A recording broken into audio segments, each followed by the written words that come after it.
If you've ever had amnesia, you probably wouldn't remember, but no worries. The main character of Kaihen Wizards also suffers from amnesia.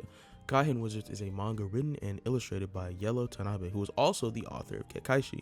It was published on September 11, 2024, and currently has 29 chapters, which honestly makes me really embarrassed because it's been out for so long and I hadn't found it yet.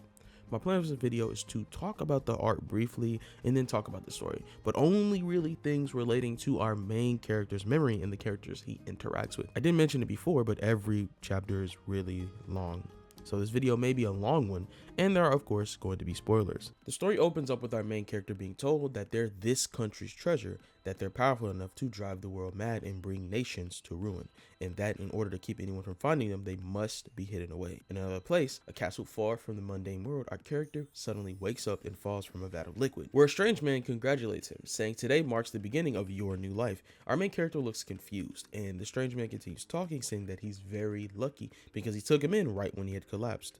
After a little banter, we and our main character learn that this man is the master of the castle. His name is Zimu, and he's a wizard, but our main character doesn't know what a wizard is. He also questions who he is himself. Upon realizing that our main character has lost his memory, Zimu calls another character named Shimeyao, a giant cartoonish snake, and orders him to take our main character to the bathroom. It's in this bathroom that our main character has a moment to himself, considering running away, until he hears a woman's voice in his head. Shimehao returns with another character who examines him and asks our main character his name.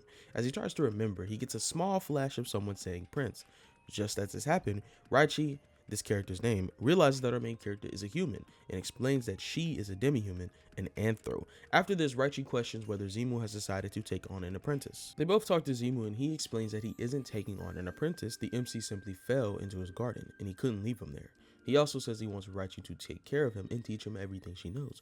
Raichi questions how, but then responds that his amnesia will make it difficult. Zimu says it won't because his memory will return at some point, and he begins explaining that he's a wizard while using magic to transform a plant. He further explains that his role is to use magic for tasks only he can perform, and that sometimes his magic acts on a whim, which is why he took the MC in. While walking, Raichi briefly explains magic in Zimu's position as one of the 7 major wizards, saying that mana is split into 7 colors based on their properties and domains: white, black, red, blue, purple, and yellow, and green. She explains that Zimu is the wizard of green mana. While she's explaining this, the MC suddenly gets a flash of memory, remembering a woman from his past. Upon remembering her, he also remembers that she demanded he come back. In this moment, he attempts to flee the castle, but Zimu confronts him, stating that he brought him in and that he must work for him. They disagree until a fight breaks out, with Raichi commenting that for a human, he's got some moves. The fight escalates as our MC insists that he must get home and his eyes begin to swirl, but with a simple trick, he's restrained. Later, he lies in bed trying to remember who that woman is and questions whether or not he has to stay there forever. He gets a flashback to him and her talking about how she'll train him so he can leave as an adult. We also see that earlier line again about him being this country's treasure.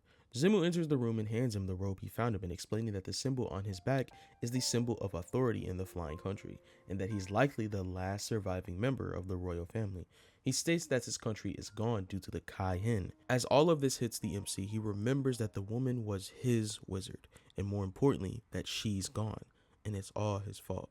And that's the first chapter of Kaihen Wizards. What do you guys think? I think as a first chapter, it does a lot of groundwork, as every first chapter should do, especially for a first chapter that's 29 pages long. But I feel like it definitely already introduces the type of story that we'll be reading in that first chapter, which is, I mean, of course, what first chapters are supposed to do.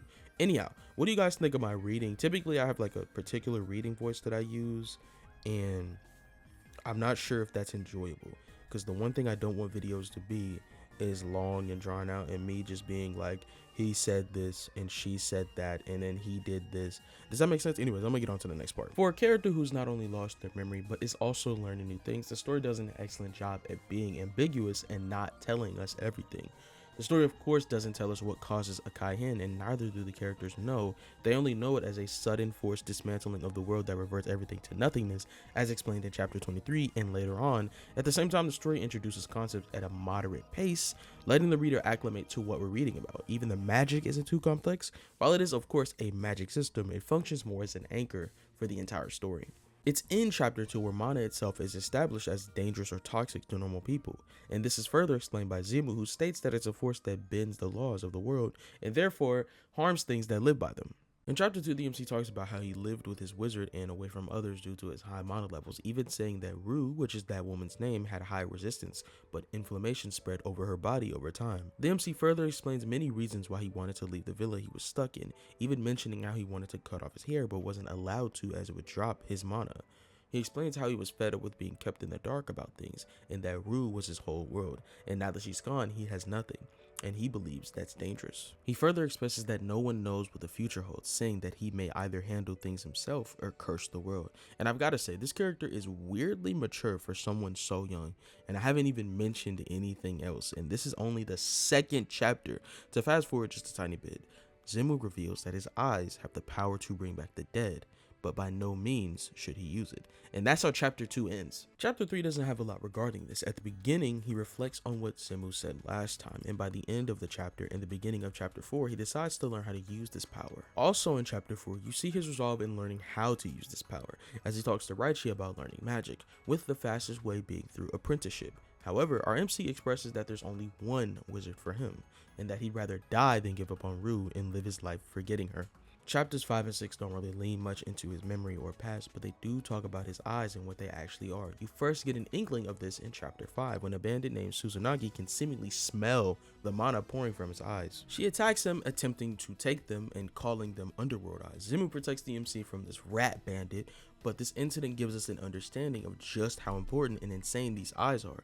Suzanagi gloats about how big of a story it is for someone to not have one, but two of these eyes. She also reveals that Zemu has one of them as well. She begins explaining that the eyes contain a special magic formula that allows one to cross over into the realm of gods, known as divine veins, which these eyes contain equally. She further explains that these eyes are a living treasure of ruin and creation, and states that someone doesn't just happen to be born with them, and it must be a product of that cursed country our MC originates from. So Suzanagi once again gloats about making a false claim about a child with two divine eyes that brings disaster. In order to make Suzanagi retreat, Zemu claims our MC as his apprentice, and later, across all magic domains, news spreads about Zemu taking on an apprentice. I'm gonna kick into overdrive here and explain the next couple of chapters really fast. In chapter 7, our MC and Zemu discuss the divine eyes and the three veins, which are time, space, and life, and state that by using all three, it's possible to bring back the dead. Our MC speculates that back in his villa, he must have used a little power, causing a Kai-Hen, but Zemu reaffirms that Kai-Hens have appeared elsewhere. In chapter 7, the yellow wizard Basan appears alongside his own apprentice, who then in chapter 8 talks with our MC about his eyes as well, stating that she wants to see what the eyes are capable of.